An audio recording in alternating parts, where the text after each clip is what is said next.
नमस्कार, स्वागत है आपका आईएनएच विशेष में। मैं हूं सनी गंगासागर आपके साथ में।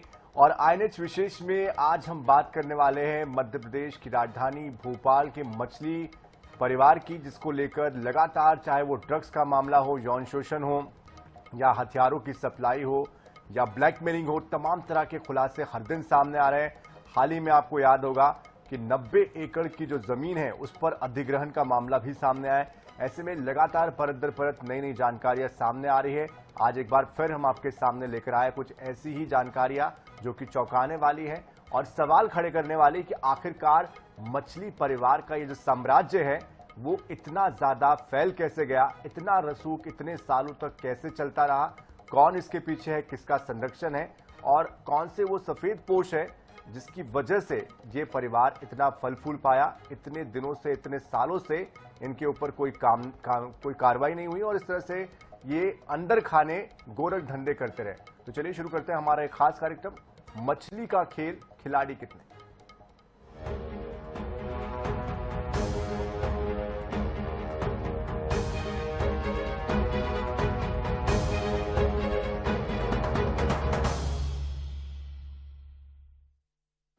तो भोपाल में सरकारी जमीनों पर शारिक मछली ने अपना साम्राज्य स्थापित कर लिया, लेकिन प्रशासन ने कुछ भी नहीं किया।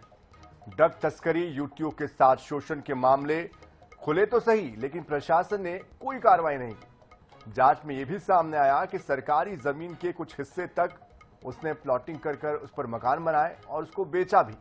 जमीन का सीमांकन हो रहा है, लेकिन सवाल इसी बात को लेकर है कि क्या जिम्मेदारों के खिलाफ भी कोई कार्रवाई होगी, कोई एक्शन होगा या फिर नहीं। शारिक मछली की संपत्तियों पर प्रशासन का बुलडोजर चला और अब उसकी अवैध संपत्तियों की जांच चल रही है। तो साथ ही मछली परिवार के कब्जे की सरकारी 99 एकड़ जमीन का सीमांकन भी किया जा रहा है। ये जमीन पशुपालन विभाग की बताई जा रही है। बुधवार से इस जमीन का सीमांकन शुरू हो गया। ये बात शुरू से ही सामने आई कि शासकीय भूमि पर कब्जा कर उसे शारिक मछली ने बेच दिया, जिसके कुछ हिस्से पर 2 कॉलोनियों का कुछ भाग बना हुआ है। ऐसे में सवाल ये है, इसकी जानकारी जिम्मेदारों को क्यों नहीं लगी।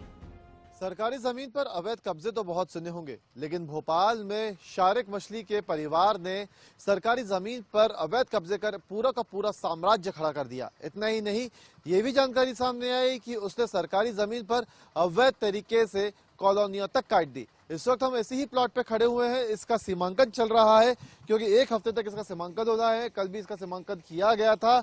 जगह जगह पर जो प्रशासन के लोग हैं, पटवारी, तहसीलदार मौके पर पहुंचे थे और उन्होंने यहाँ पर सीमांकन किया है। और यहाँ पर जो जो भूमि शासकीय भूमि के अंतर्गत आई, वहां पर डंडा गाड़ कर या कहें वहां पे मार्किंग कर कर उसे ये चिन्हित किया गया है कि कौन कौन सी जगह शासकीय भूमि में है। अब देख सकते हैं कि यहाँ पर जो मार्क लगाए गए हैं, यहाँ पर कई कॉलोनियां भी कटी हैं। 2 कॉलोनियां हैं जो शासकीय भूमि के अंतर्गत आ रही है और ये कहा जा रहा है कि शारिक मछली ने इन शासकीय भूमि पर कब्जा करके इन्हें बेचा और उसके बाद यहाँ पे कॉलोनियां भी कटी, तो साथ ही साथ एक स्कूल भी बना। अब सवाल ये है कि इस तरीके से शासकीय भूमि पर कब्जा करके उस पर प्लॉटिंग करके उसको किसी और को बेच दिया गया, लेकिन शासन प्रशासन को कभी इस बात की भनक ही नहीं पड़ी। जब ड्रग्स और युवतियों के साथ यौन शोषण का मामला खुला, तब जाकर प्रशासन की नींद खुली। उसके बाद शारिक मछली की तमाम संपत्तियों की जानकारी जुटाई गई, 7 संपत्तियों पर बुलडोजर चला और उसके बाद जो शासकीय भूमि उसने अवैध तरीके से बेची, उसका अब सीमांकन किया जा रहा है। हालांकि अभी इस बात की जांच चल रही है। इसे लेकर 20 लोगों को नोटिस दिए गए हैं। शारिक मछली परिवार के 20 लोगों को नोटिस दिया गया है और साथ ही साथ इस भूमि को लेकर जो है सीमांकन किया जा रहा है, क्योंकि प्रक्रिया काफी लंबी है। जो भूमि है वो काफी बड़ी बताई जा रही है, जिसके चलते कहा जा रहा है करीब 1 हफ्ते तक ये सीमांकन की प्रक्रिया जो है चलती रहेगी। जमीन के सीमांकन में 11 पटवारी और 3 RI जुटे हैं। करीब 1 हफ्ते तक सीमांकन की प्रक्रिया चलेगी। अवैध कब्जा कर बेचने के मामले में प्रशासन ने मछली परिवार समेत 20 लोगों को नोटिस दिया। जानकारी के अनुसार 1990 में वेटनरी विभाग को ये जमीन आवंटित हुई। वहीं प्रशासन का दावा है कि अगर सरकारी जमीन पर कब्जा पाया गया तो कार्रवाई की जाएगी। 11 पटवारी और 3 RI लगे हुए हैं हमारे गोविंदपुरा व्रत के, और सीमांकन उपरांत देखेंगे कि उनकी ज़मीन पे अगर कब्जा निकलेगा वेटनरी विभाग की तो उस पर विधिक कार्रवाई की जाएगी। गोकुल मिशन के अंतर्गत यहाँ पे उनका एक ब्रीडिंग सेंटर और रिसर्च सेंटर बनना है, साथ ही एक पॉस्चर जो चारागाह है उसके लिए भी उनको कुल 65 एकड़ जमीन की उनको आवश्यकता है, तो उस हिसाब से उसका सीमांकन हमारे द्वारा किया जाएगा। शारिक मछली ने भोपाल में सरकारी जमीनों पर कब्जा कर एक विशाल साम्राज्य स्थापित कर लिया था, जिस पर अब कार्रवाई हुई है। जिला प्रशासन ने मछली परिवार की संपत्तियों पर बुलडोजर की कार्रवाई की। करीब 100 करोड़ की अवैध संपत्तियों पर बुलडोजर चलाया गया। इसमें फार्म हाउस, गोदाम, मदरसा, फैक्ट्री सहित अन्य निर्माण शामिल थे। 21 और 22 अगस्त को 15,000 वर्ग फीट सरकारी जमीन पर खड़ी 3 मंजिला कोठी गिराई। आईएनएच के सवाल, कैसे संपत्ति का निर्माण सरकारी भूमि पर अवैध रूप से कब्जा कर किया गया? शासकीय भूमि को कब्जा कर बेच दिया गया, प्रशासन को कैसे जानकारी नहीं लगी?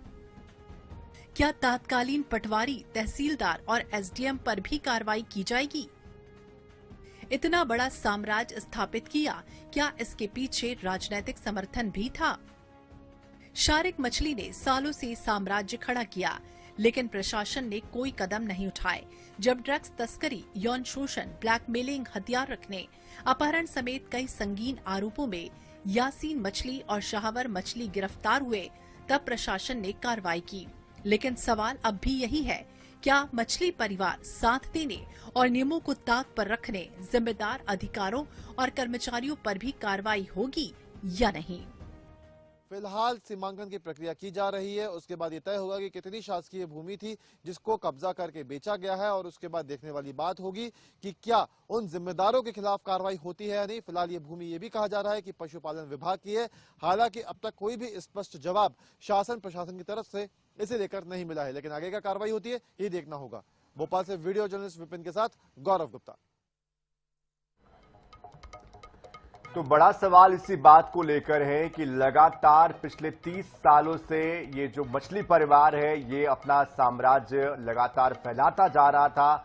कई अवैध कॉलोनियां बनाई, उसको बेचा भी, और अभी भी जो जमीनें हैं वो उसके बारे में जानकारियां सामने आ रही है। लेकिन इतने सालों से कोई अधिकारी, कोई इनके साथ जो काम करने वाले जो लोग थे या जिनका संरक्षण इनको मिल रहा था, उसके बारे में अब तक कोई जानकारी सामने नहीं आ रही है, या कोई ये भी जानकारी नहीं आ रही कि किसके संरक्षण में ये कार्रवाई अब तक नहीं हुई है, कौन इनको बचा रहा था, कौन वो लोग थे। क्योंकि कहा जाता है कि इनका जो रसूख था वो इतना ज्यादा था कि कोई भी दल हो उसके साथ इनकी बहुत अच्छी पैठ थी। गौरव गुप्ता इस पूरी खबर पर अधिक जानकारी के लिए हमारे साथ जुड़ चुके हैं। गौरव, बार बार सवाल यही आता है कि 25-30 साल का वक्त, और ऐसे में आखिरकार वो अधिकारी, वो नेता, वो जनप्रतिनिधि, उनके ऊपर अब तक कोई एक्शन क्यों नहीं हुआ? कौन वो लोग थे, उनका नाम अब तक सामने क्यों नहीं आया? किस तरह से ये जांच आगे बढ़ रही, जरा इसके बारे में भी बताएं। देखिए, बिल्कुल, क्योंकि ये जो साम्राज्य है शारिक मछली ने कोई 1-2 साल में खड़ा नहीं किया है, बल्कि पूरे 30 साल उसको ये पूरा साम्राज्य खड़ा करने में लगे। 1999 से उसने इन सरकारी जमीनों पर कब्जा करना शुरू कर दिया था और लगातार इस पर कंस्ट्रक्शन करके अपना पूरा साम्राज्य बिछाता चला गया। इतना ही नहीं, कोकता के जिस इलाके में शारिक मछली रहता था, जहां पर बुलडोजर की लगातार कार्रवाई हुई है, वहां पर भी बहुत बड़े क्षेत्र में, ये कहा जा रहा है कि बहुत बड़े क्षेत्र में उसने कब्जा किया, और उसके बाद धीरे धीरे पहाड़ के लोगों को वहां पर बताया, और उसके एवज में लोगों से उसने पैसे भी वसूले। इतना ही नहीं, अब जिस जमीन का सीमांकन किया जा रहा है वो जमीन पशुपालन विभाग की अब तक फिलहाल बताई जा रही है। हालांकि ये बात साफ तौर पर प्रशासनिक अधिकारियों ने कहा है कि 1999 में ये जमीन वेटरनरी विभाग को जारी की गई थी, उन्हें अलॉट की गई थी, लेकिन उसके बाद धीरे धीरे इस जमीन पर शारिक मछली और उसके परिवार का कब्जा हुआ, और उसके बाद इस जमीन पर कॉलोनियों का निर्माण कर दिया गया। देखिए, सबसे बढ़िया बात यह है कि जब भी किसी कॉलोनी का निर्माण होता है तो उसके लिए टीएनसीपी की मंजूरी होती है। ऐसे में सवाल ये कि जब इस जमीन पर अवैध कॉलोनी बनाई गई, जब इस अवैध तरीके से इसको बेचा गया, तब टीएनसीपी ने इस पर नो ड्यूज क्यों दिया?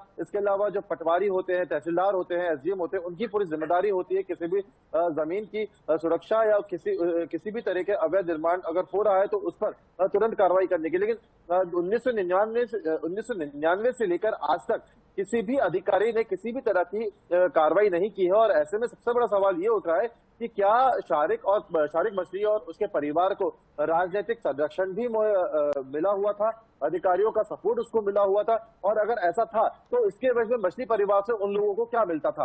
अभी फिलहाल अगर हम बात करें तो उसकी जितनी भी अवैध संपत्ति है उसको खंगाला जा रहा है। जिस तरीके से हमने देखा कि 7 बड़ी प्रॉपर्टीज पर बुलडोजर की कार्रवाई हुई है, खासकर अगर हम बात करें उसके 3 मंजिला मकान की, तो मध्य प्रदेश में अब तक की सबसे बड़ी कार्रवाई के तौर पर उसे देखा जा रहा है। लेकिन अब उसके अलावा जो जो ऐसी जमीनें हैं जो शारिक मछली और मछली परिवार ने अवैध तरीके से कब्जा करके उन्हें बेचा था, उसकी जांच पड़ताल की जा रही है और लगातार ये देखा जा रहा है कि और ऐसी कौन कौन सी जमीनें हैं जिसको इसी तरह से अवैध तरीके से कब्जा कर बेचा गया है।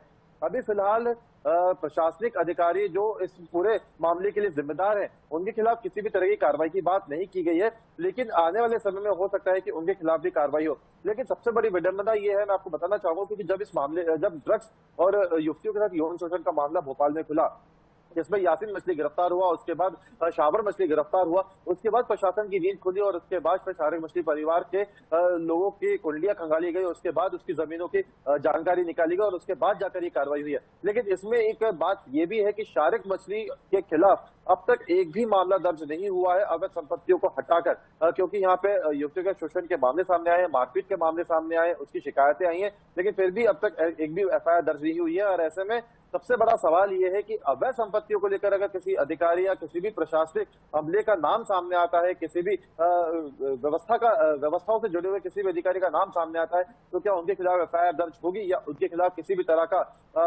तरह की कार्रवाई होगी, ये अभी भी सवाल बना हुआ है। हालांकि साफ तौर पर मध्य प्रदेश शासन ये कह चुका है कि इस मामले में सख्त से सख्त कार्रवाई की जाएगी और किसी भी तरह से आरोपियों को बख्शा नहीं जाएगा। फिलहाल अगर हम बात करें तो जिस जमीन का सीमांकन अभी किया जा रहा है, उस जमीन का जो अगर हम उस जमीन की कितनी है उसकी बात करें तो 99 एकड़ ये जमीन पूरी बताई जा रही है, जिसमें से 65 एकड़ एक ऐसा हिस्सा था जिस पर चारागाह बनना था। वेटनरी विभाग को ये अलॉट बिल्कुल गौरव, जिस तरह की कार्रवाई हो रही है, कार्रवाई को लेकर भी कई सवाल खड़े होते हैं कि आखिरकार परमिशन कैसे मिली, अब तक ये जो लोग हैं इनके नाम क्यों नहीं सामने आ पा रहे हैं, और जो कार्रवाई अब तक हुई है वो कार्रवाई कितनी जायज हो रही है, कितनी जस्टिफाई है, कितनी न्याय योग्य ये कार्रवाई हो रही है। ऐसे सवाल है जिसके जवाब भविष्य के गर्त में छुपे हुए। बहरहाल इस पर आगे भी आपसे हम अपडेट लेते रहेंगे। फिलहाल इस पूरी जानकारी के लिए बहुत शुक्रिया।